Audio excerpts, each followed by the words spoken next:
papa. Alléluia. Merci Seigneur. Alléluia. Gloire à Jésus. Je ramène tout esprit captif Béni soit ton nom, Père. à l'obéissance de ta parole. Alléluia. Alléluia.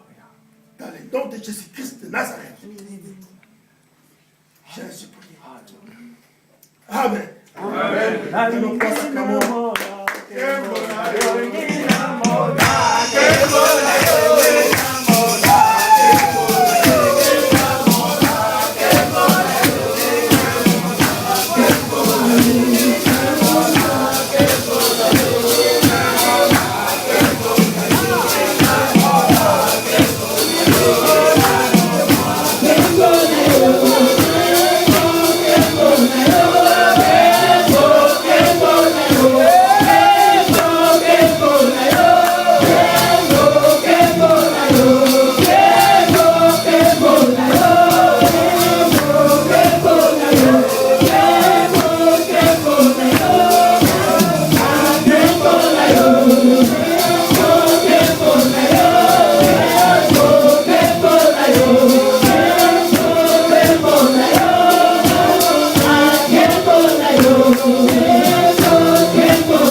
Genèse 38.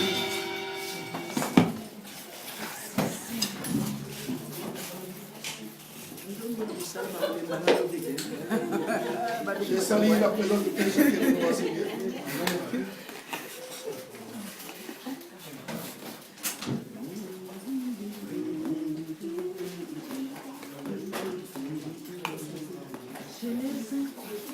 Genèse 38. Nous allons lire, remettez-vous à Genèse 38, les secondes s'assurer de nombre 14. Verset 7 à 8. Et Genèse 38. Nous allons regarder du 6e au 19e et les deux versets qui vont suivre le 24-26.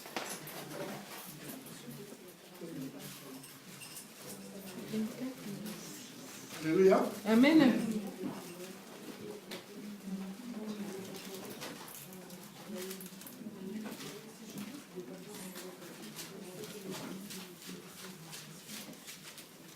Genèse 38, à partir du 6e verset, j'ai de la gloire de Dieu. Bien-aimés dans le Seigneur,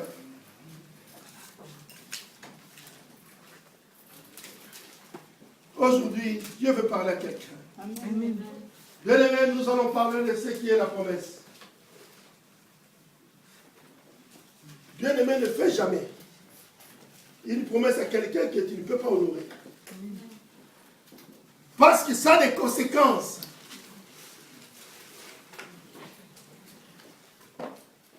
il y a des promesses qu'un homme peut faire et les promesses que Dieu nous fait. Dans le livre de Genèse 38, à partir du 6e verset, je lis pour la gloire de Dieu. La Bible dit ceci. Juda prit pour eux son premier-né, une femme nommée Tamar. Elle, première-née de Juda, était méchant aux yeux de l'Éternel. Et l'Éternel le fit mourir. Oh, bien-aimé dans le Seigneur. Ça, c'est Juda, le fils de Jacob. Juda a eu 3 enfants. Mais pour le premier, l'aîné de la famille, il était méchant aux yeux de l'Éternel. Et l'Éternel le fit mourir.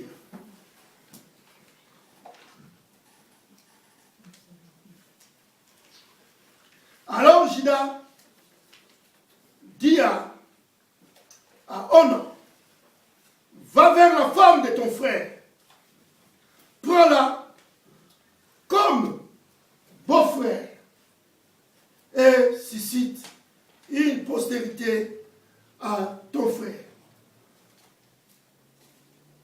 Onan, sachant que cette postérité ne serait pas à lui, s'essuyait à terre lorsqu'il allait vers la femme de son frère, afin de ne pas donner de postérité à son frère. Bien-aimés dans le Seigneur, la Bible nous dira ce qu'il faisait de pluie à l'Éternel, qui le fit aussi mourir. Là, nous venons de voir deux premiers fils de Juda viennent de mourir. Pourquoi? L'un ne marchait pas. Il était méchant vis-à-vis de Dieu. Et Dieu l'a tué. Le second, Onan, son père a dit, bon, comme il y a la femme de ton frère Tamar est restée veuve, maintenant, c'est à toi d'aller vers cette femme, vers ta belle-sœur, qui va faire avec des enfants. Mais on voit que les enfants qu'il fera avec Tamar ne seraient pas ses enfants, seraient des enfants de son frère. Quand il allait avec, il se s'essuyait à terre pour ne pas faire des enfants avec Tamar. Et cette histoire-là n'a pas plu à Dieu, et Dieu va le faire mourir lui aussi. Alors Juda, au verset 11, Juda dit à Tamar, sa belle-fille, demeure veuve dans la maison de ton père, jusqu'à ce que Sheila, mon fils, soit grand. Il parlait ainsi, dans la crainte que Sheila ne mourût comme ses frères. Tamar s'en alla et elle habita dans la maison de son père. Alléluia. Amen. Bien-aimé, là nous venons de voir que Juda va promettre à Tamar. Il dit à Tamar, Tamar, ma belle-fille, comme mon troisième fils, Sheila, il est encore un gamin, mais permet qu'il grandisse un peu. Après, lui, il va te prendre pour épouse. Comme ça, il te donnera la postérité pour mon fils. Mais Juda avait la crainte en lui. Il dit, j'ai déjà perdu 2 fils. Mais le troisième qui me reste, si je lui donne encore à cette femme, lui aussi finira par mourir. Bien aimé dans le Seigneur. qu'est-ce qu'il va faire? Judas, il va mentir à sa belle-fille. Il va lui dire, oh ma fille, je trouve que ça serait mieux que toi tu retournes vers tes parents. Jusqu'à ce que mon fils Sheila, qu'il devienne grand. Dès qu'il serait grand. Là ensuite tu le prendras, il te prendra pour épouse. Bien-aimé, une promesse que tu trouves impossible à réaliser, ne donne pas. Ne promets pas pour promettre. Bien-aimé, parce que le monde que nous vivons, il y a d'abord la spiritualité. Si tu parles quelque chose, chasse que dans le monde occulte, dans le monde du ténèbre, tout ce que tu parles, et ils enregistrent, ils disent cela. Voilà pourquoi Satan, il joue avec nous. Parce qu'il y a des paroles qui sont dans nos bouches, que Satan saisit cela. Mais permet qu'il grandisse un peu. Après, lui, il va te prendre pour épouse. Comme ça, il te donnera la postérité pour mon fils. Mais Judas avait la crainte en lui. Il a dit, j'ai déjà perdu 2 fils. Mais le troisième qui me reste, si je lui donne encore à cette femme, lui aussi il finira par mourir. Bien aimé dans le Seigneur. Judas, qu'est-ce qu'il va faire? Judas, il va mentir à sa belle-fille. Il va lui dire, oh ma fille, je trouve que ça serait mieux que toi tu retournes vers tes parents. Jusqu'à ce que mon fils Sheila, qu'il devienne grand. Dès qu'il serait grand. Là ensuite tu le prendras, il te prendra pour épouse. Bien-aimé, une promesse que tu trouves impossible à réaliser, ne donne pas. Ne promets pas pour promettre. Bien-aimé, parce que le monde que nous vivons, il y a d'abord la spiritualité. Si tu parles quelque chose, chasse que dans le monde occulte, dans le monde du ténèbre, tout ce que tu parles, et ils enregistrent, ils disent cela. Voilà pourquoi Satan, il joue avec nous. Parce qu'il y a des paroles qui sont dans nos bouches, que Satan saisit cela. Avec cette parole, il se présente devant Dieu pour dire, regarde ton fils, qu'est-ce qu'il avait sorti dans sa bouche. Bien-aimé, ne parle jamais pour parler. Nous devons savoir, ce que tu déclares, c'est ce qui arrivera. Bien-aimé, Judas, il promet à Tamar, ma belle fille, va chez toi, dans ta famille. Mais le jour où mon troisième fils deviendra grand, il deviendra ton mari. Tamar, elle était soumise. Elle a pris ses affaires. Elle est partie dans sa famille. Nous allons regarder la suite. Bien-aimé, au verset 12. Les jours s'écoulèrent et la fille de Shua, femme de Judas, mourut. Alors Judas fit consoler. Il monta à Timna vers ce qui tondait ses brebis. Lui et son ami Ira. Ira, la dynamite. On a confirmé, on informa, on a porté le message à Tamar. Et on lui dit, voici ton beau-père qui monte à Timna pour tondre ses brebis. Alors, au verset 14, alors la veuve, qui était Tamar, la Bible nous dirait alors, elle ôta ses habits de veuve, elle se couvrit d'un voile et s'enveloppa.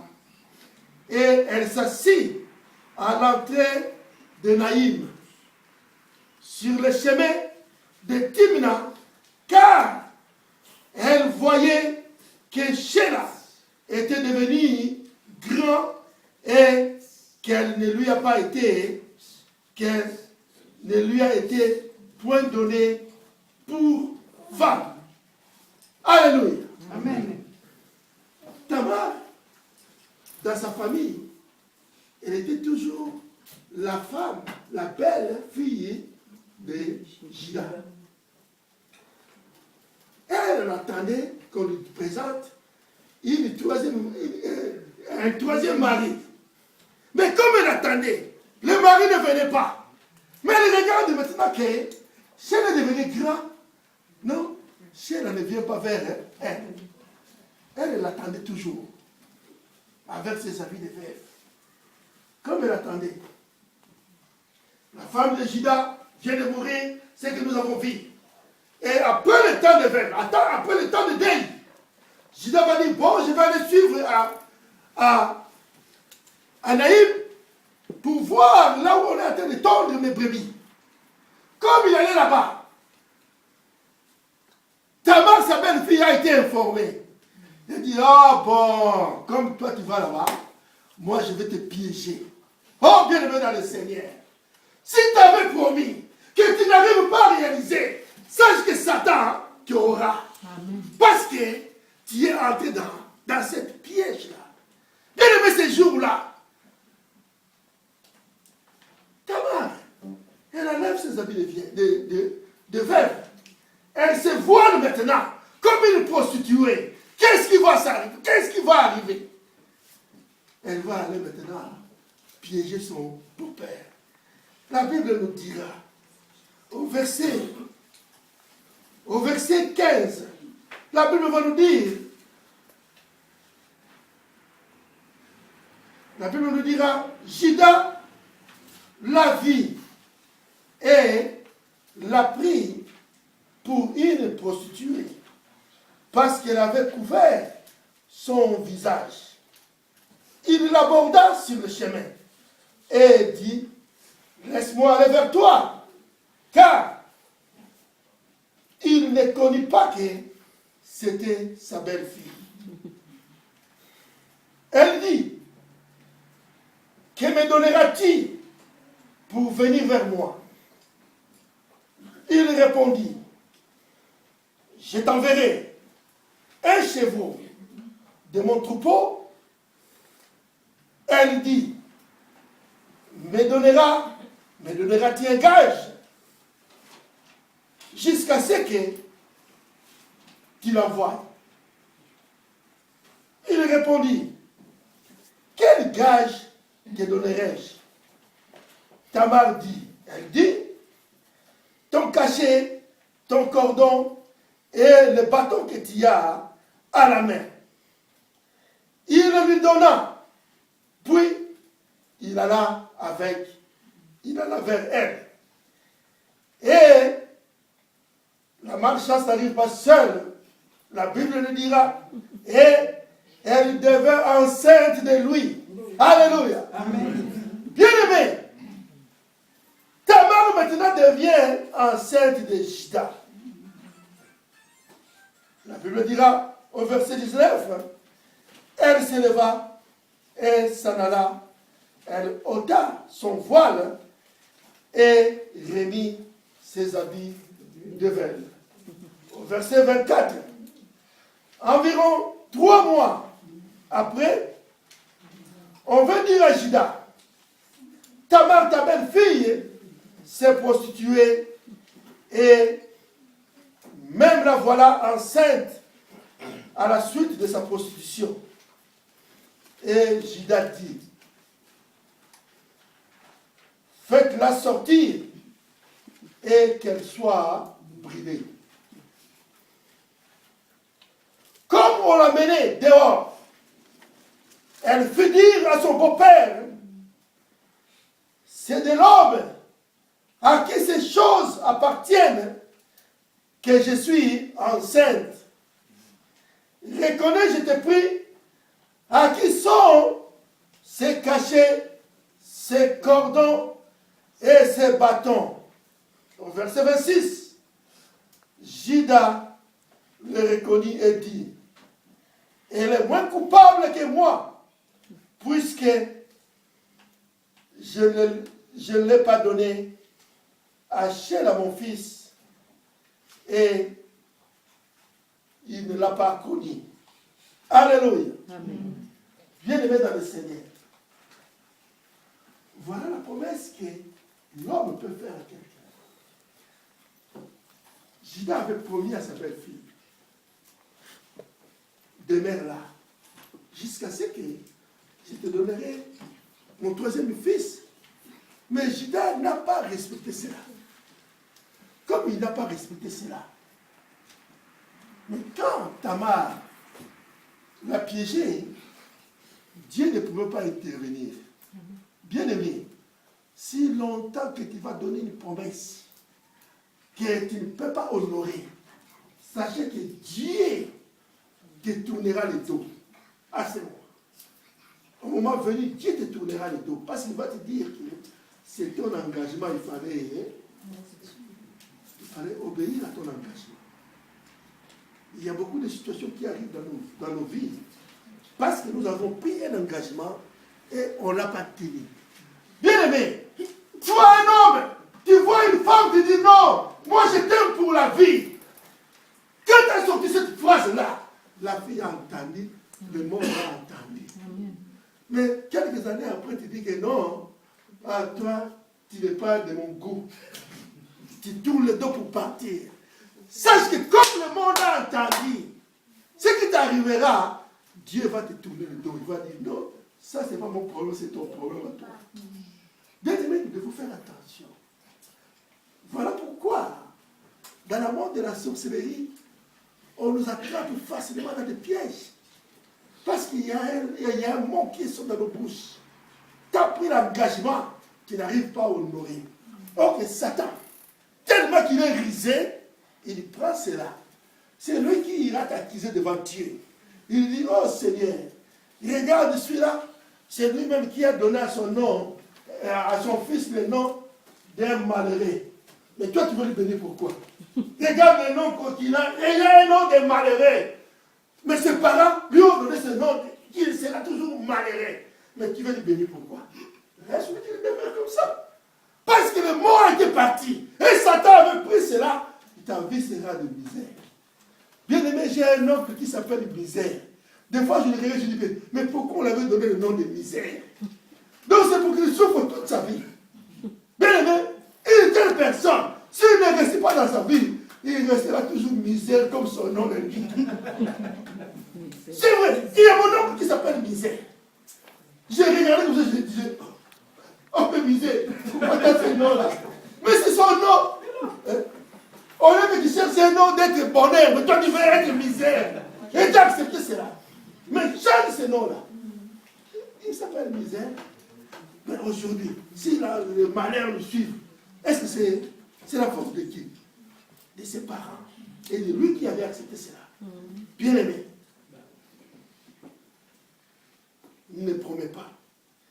Ne promets pas à une personne ce que tu ne peux pas honorer. Bien aimé, il y a beaucoup, ils ont fait des engagements. Ils ne sont pas parvenus à honorer cet engagement.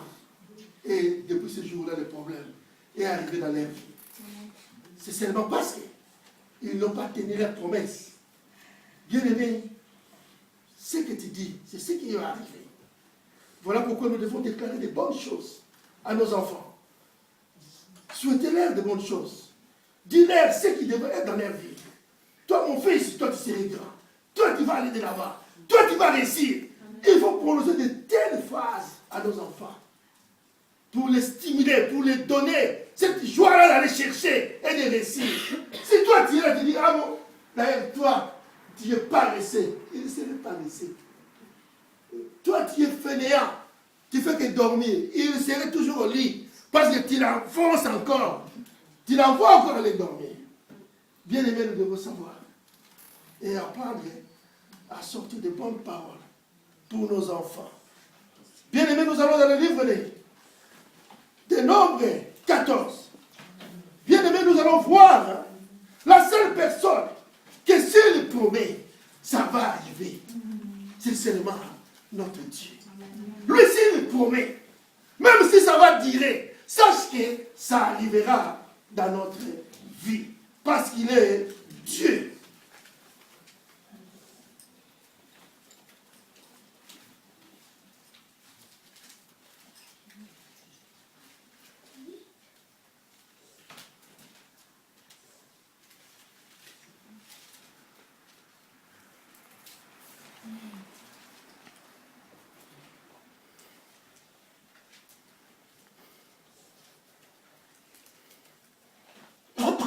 Vous y êtes? J'avais dit, nous sommes dans le livre de Nombres, combien?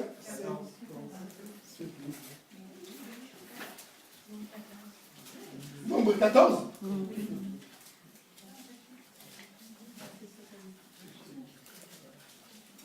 Je vous la gloire de Dieu. Vous y êtes? Amen. La Bible déclare.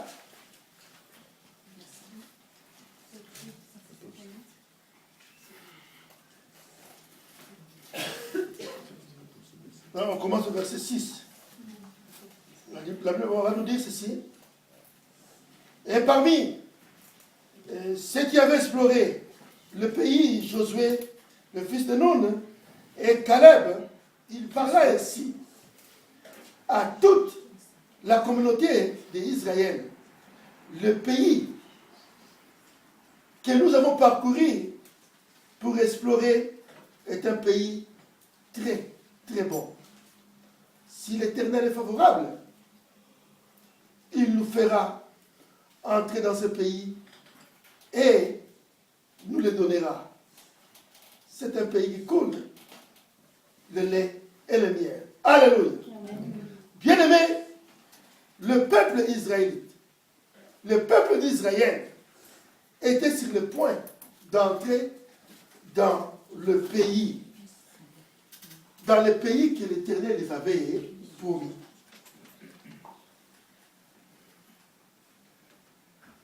Qu'est-ce qui était arrivé? Il a dû faire marche en arrière et retourner dans le désert pendant plusieurs décennies. Pourquoi? Parce que Israël, ils ont fait marche en arrière pour traîner dans le désert à cause d'une mauvaise attitude et d'un manque de foi évident. Au final, c'est Josué et Caleb entreront dans la promesse alors que la majorité mourit dans le désert. Ils avaient la promesse. Dieu avait promis. La Bible dit que là où la plante de vos pieds foulera, vous serez accordé. Bien aimé. Toi, tu marches. Je ne sais pas où tu es passé. Si tu viens de l'étranger, tu finis par arriver ici, en France. Tu es là. Comme la promesse de Dieu dit que là où la plante des pieds te foulera, tu seras accordé. Si ça ne t'accorde pas, c'est à qui la faute? Parce que tu es dans la promesse. La parole te dit, là où tu vas arriver, ça te sera donné. Mais toi, tu arrives quelque part. Tu dis, bon, moi je vais quitter ici, je vais aller m'habiter en Chine. Il faut que je m'installe en Chine. Tu arrives là-bas, ça ne marche pas. Mais tu es l'enfant de la promesse. Dans la promesse de Dieu sur toi, dans la promesse de Dieu, Dieu te dit, là où tu vas arriver, te sera accordé. Je vais repartir. Je vais m'installer en Belgique. J'arrive en Belgique, rien ne marche. Je me pose la question, je dis, bon, mais moi, ici, chez les rois, j'avais la promesse, si j'arrive là, tout va fonctionner à merveille. Mais j'arrive ici, rien ne va. Examine-toi. Mais tu as la promesse, qu'est-ce qu'il va pas? Bien aimé, beaucoup, ils ont perdu la promesse. C'est pas parce qu'ils n'ont pas fait attention. Ou soit, leur foi fait défaut. Bien aimé, si ta foi fait défaut, rien ne marchera dans ta vie. Tu vas passer à côté de ta promesse. Bien aimé, Israël, c'était pareil. Ils arrivent à la porte de Canaan. Mais, comme ils vous respectaient, comme ils ont, ce qu'ils ont vu en face, ils commençaient à se douter de Dieu. C'est lui qui les a passé la mer rouge. C'est lui qui a fait des miracles dans la route quand ils marchaient.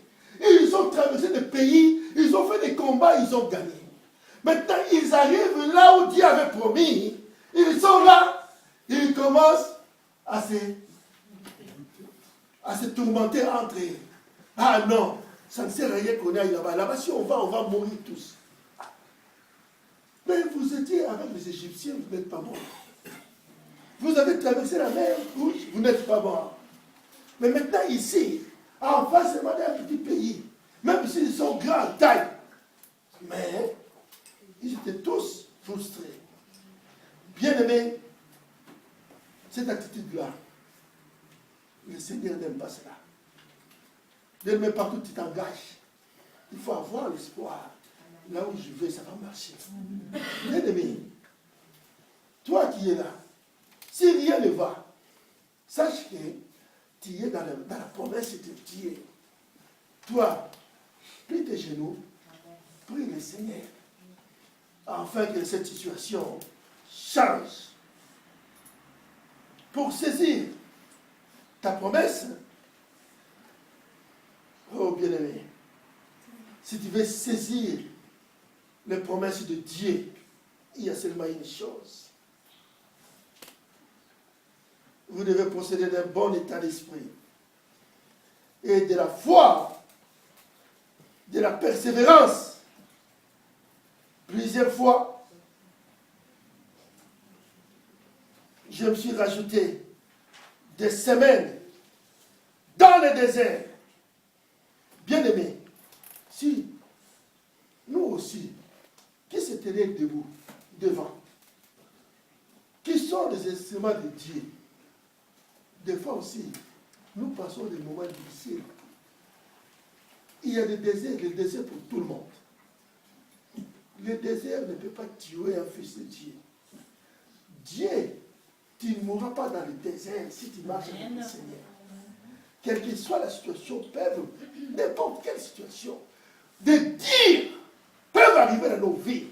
Comme nous avons le Seigneur à nous, nous ne pouvons pas mourir dans le désert. Qui va nous enterrer? Bien-aimé, on ne peut pas mourir dans le désert. Le désert, c'est juste un endroit de passage. C'est un endroit où on ne reste pas. On fait que passer. Parce que dans le désert, il n'y a pas d'arrêt de bus. On ne peut pas s'arrêter dans le désert. Il n'y a pas d'arrêt. Bien-aimé dans le Seigneur, dans le désert, on fait que passer. Si ça arrive dans nos vies, sachez que nous avons la promesse, mais nous sommes en train de passer. Donc tu passes pour aller où? Pour aller vers ta promesse. Bien-aimé, chacun de nous est né avec une promesse divine. Mais seulement il faut savoir à quel moment tu peux saisir cette promesse. Mais comme souvent nos yeux sont fermés, on ne voit pas qu'est-ce qui est au-delà. Nous voyons seulement ce que nous sommes en train de vivre. Oh Seigneur, là où je suis dans le désert, je vais mourir. Mais qui t'a dit que tu mourras dans le désert? Bien-aimés, Israël, ils sont aérés dans le désert. Mais ils ne sont pas morts avant d'arriver à la porte de Canaan. Mais c'est pas quand ils ont commencé à murmurer. C'est à ce moment-là que le problème arrive. Bien-aimés, comme le problème arrive, comme le problème est arrivé, le galère aussi vient. Satan qui était loin, il prend la place, il vient, il dit, oh, vous étiez là maintenant, regarde Seigneur. C'est eux-mêmes qui ont respecté. Et ils sont murmurés parce qu'ils n'avaient pas envie d'entrer là-bas. Toi, tu les as fait quitter là-bas jusqu'ici. Tu arrives ici maintenant, il ne veut pas. Regarde ce qu'il dit. À ce moment-là, Dieu fait quoi? Il tourne le dos. Il prend un autre engagement. Bon, de 0 à 19, vous allez entrer. Mais ceux qui sont au-delà, ils vont rester. Mais le temps qu'ils attendent jusqu'au dernier qu'ils finissent dans le désert, 40 ans passés, c'est galère pour eux. Ils ont souffert. Mais le Seigneur te dit, pour ta promesse, tu ne feras pas 40 ans pour l'avoir. Bien aimé, je répète, pour la promesse qui est sur toi, ça ne va pas attendre 40 ans. Bien aimé, le Seigneur agit en son temps. Nous devons savoir. J'ai une promesse que le Seigneur m'a faite depuis 2006. Jusqu'à aujourd'hui, je ne l'ai pas encore vue.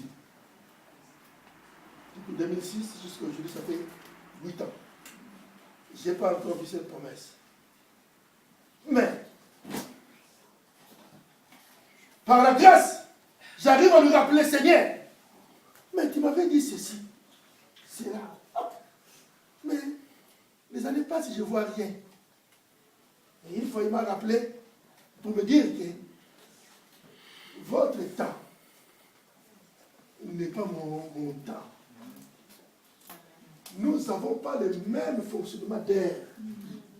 Bien aimé, quand nous pensons que ça fait 8 ans que je suis en train d'attendre, pour Dieu, peut-être c'était juste 2 minutes que tu es en train d'attendre. Puis il dit non, je sais, je ne t'ai pas oublié. Mais par contre, toi, tu dis ah non. Oh, avec l'âge, peut-être que je n'aurai plus d'enfants maintenant, je commence à vieillir. Ah, est-ce que le Seigneur ne serait pas capable de te rendre encore dans les temps que quand tu avais encore de 18 ans, quand tu étais encore jeune? Dieu est capable. Le Seigneur ne vous a pas oublié. Bien au contraire, il vous prépare alors à avancer dans la foi avec une espérance renouvelée, en croyant que le meilleur est devant vous. Amen. Bien aimé, si tu penses que le meilleur est devant toi, tu auras la certitude de craindre Dieu. Tu auras la certitude de bien marcher. Tu auras la certitude que là où tu vas, tu auras ce que toi, tu veux. Parce que tu es dans cette promesse de Dieu. Bien aimé, les promesses de Dieu viendra vers toi. Bien aimé, nous qui sommes là, les fils de Dieu, nous ne pouvons pas courir derrière la bénédiction. Parce qu'on est en train de bénir les gens là-bas. Que là, si je vais là-bas, on me donnera ceci. Nous n'avons pas besoin de ça. Bien aimé. Même si on te dit que non, ton frère qui est là, il est en train de distribuer l'argent. Si c'est ta bénédiction, tu ne vas pas aller là-bas. C'est l'argent. Ton frère viendra vers toi pour te bénir. Parce que c'est ta bénédiction. Que lui, il va faire, lui, c'est seulement un instrument. Que Dieu va utiliser. Bon, mon fils, va chez ton frère, là, va lui donner. Et il viendra, il va t'apporter, il ne va pas te forcer. Parce que cette bénédiction était à toi. Bien aimé dans le Seigneur. Oubliez que la bénédiction, il faut savoir que la bénédiction de Dieu, quand ça arrive dans ta vie, le malheur sera loin. L'échec sera éloigné. Parce que Dieu, s'il te bénit, c'est lui qui va protéger ses biens. Parce que ça vient de lui. Bien-aimé dans le Seigneur, serre-lui. Quand il bénit, il le protège. Oh, Jésus, tu es merveilleux. Bien-aimé Israël, ils allaient louper cette promesse de Dieu à cause de Myriam. Toi aussi, tu as une promesse que Dieu te l'avait fait. Dès ta naissance, ne le perds pas. Parce qu'un jour, tu as murmuré ou tu vas encore murmurer. Si tu vois, gloire au Seigneur. Si ça n'arrive pas aujourd'hui, toi, glorifie Dieu et sache que, Seigneur, moi j'ai l'espoir que si je n'ai pas aujourd'hui, demain je l'aurai. Parce que tu es un enfant de promesses. Bien-aimé, nous sommes des enfants de promesses en Jésus-Christ. Mais si celui qui vit en toi, Jésus là vit en toi, lui qui est enfant de promesses, lui qui est Dieu, il est en toi. Donc tout ce qui est à lui devient à toi. Amen. Mais pourquoi toi tu souffres? Donc tu n'es pas en toi, examine-toi. Bien-aimé, tu dois t'examiner pour dire que si moi je prie Jésus là, celui qui a tout, qui a tout amassé, celui qui a tout gagné, celui qui a réussi. Mais lui, il est à moi. À lui, il n'y a pas d'échec. Mais pourquoi lui qui est à moi, il y a l'échec à moi? Il y a quelque chose qui ne va pas. Bien-aimé, examine-toi. Mets ta vie en ordre. C'est ça que le Seigneur attend. Parce qu'il est en toi. Et une fois que tu mettras ta vie en ordre, maintenant c'est lui qui va commencer à opérer en toi. Voilà pourquoi on vient dans le Seigneur avec nos problèmes. Mais comme nous avons cette promesse-là, quand on vient dans le Seigneur, tout va être changé. Parce que nous venons dans le Seigneur. Et la promesse va commencer maintenant à fonctionner à partir de là. Bien aimé. Et la promesse que Dieu t'a donnée, cette promesse est là. Parce qu'il est en toi. Bien aimé, nous devons changer l'attitude. N'aie pas peur. Dans sa volonté, tout ce qui a été promis, tu vas l'avoir. Une seule condition. Marche bien. Marche bien, ça veut dire, c'est simple. Craindre Dieu, c'est simple. Ça veut dire tout simplement, fuir le péché. C'est ça. Est-ce que c'est difficile de fuir le péché? Oui. On te dit, non, le péché, oh, je t'apporte le péché. Si c'est ce plateau, je t'apporte le péché. Ah, c'est le péché. Ah, moi je fuis. Tu as le temps de fuir le péché. Bien aimé, nous devons fuir le péché. C'est le seul moyen pour entrer dans notre promesse. Bien aimé, chacun de nous a une promesse. Si ta vie ne marche pas, s'il n'y a rien qui ne marche, tout ce que tu fais est qu'échec, revois ta conduite. Fais un pas d'arrière. Regarde ta conduite. Comment tu marches avec Dieu? Tu peux croire que Dieu est avec toi, que Dieu t'a déjà tourné le dos il y a longtemps. Mais toi, tu sais que non, moi j'ai pris. Et chaque dimanche, je suis à l'hôtel itinéraire, j'ai pris là-bas. Et je donne mon offrande, j'ai pris. Mais pourquoi rien ne va dans ma vie? Est-ce que c'est la faute de l'évangéliste? C'est la faute du pasteur? Non. Examine-toi. Le Seigneur, mets ton pied. Nous allons nous mettre debout. Nous allons remercier le Seigneur.